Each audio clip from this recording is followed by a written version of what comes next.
The Gospel of Mark, chapter 3. Another time he went into the synagogue, and a man with shriveled hand was there. Some of them were looking for a reason to accuse Jesus, so they watched him closely to see if he would heal him on the Sabbath. Jesus said to the man with the shriveled hand, "Stand up in front of everyone." Then Jesus asked them, "Which is lawful on the Sabbath, to do good or to do evil,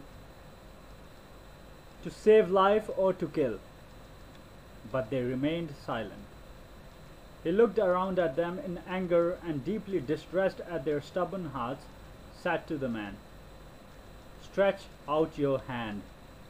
He stretched it out, and his hand was completely restored. Then the Pharisees went out and began to plot with the Herodians how they might kill Jesus.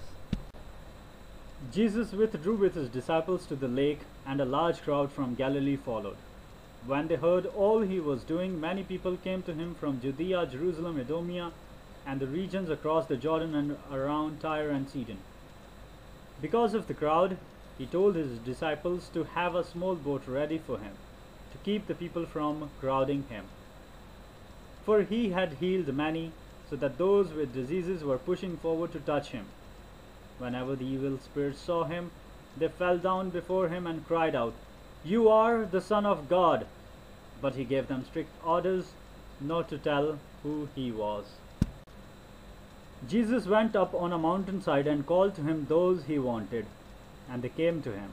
He appointed 12, designating them apostles, that they might be with him, and that he might send them out to preach, and to have authority to drive out demons. These are the 12 he appointed: Simon, to whom he gave the name Peter; James, son of Zebedee, and his brother John.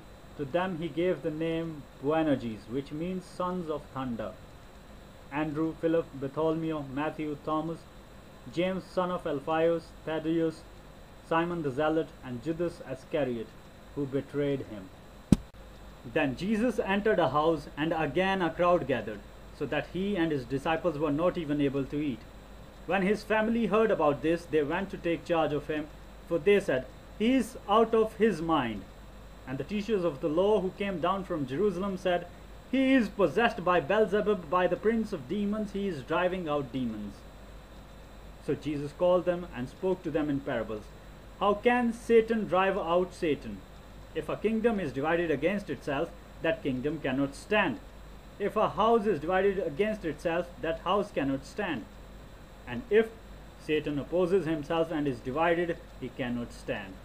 His end has come. In fact, no one can enter a strong man's house and carry off his possession unless he first ties up the strong man. Then he can rob his house. I tell you the truth. All the sins and blasphemies of men will be forgiven them. But whoever blasphemes against the Holy Spirit will never be forgiven. He is guilty of an eternal sin." He said this because they were saying, "He has an evil spirit." Then Jesus' mother and brothers arrived. Standing outside, they sent someone in to call him. A crowd was sitting around him, and they told him, "Your mother and brothers are outside looking for you." "Who are my mother and my brothers?" he asked. Then he looked at those seated in a circle around him and said, "Here are my mother and my brothers. Whoever does God's will is my brother and sister and mother."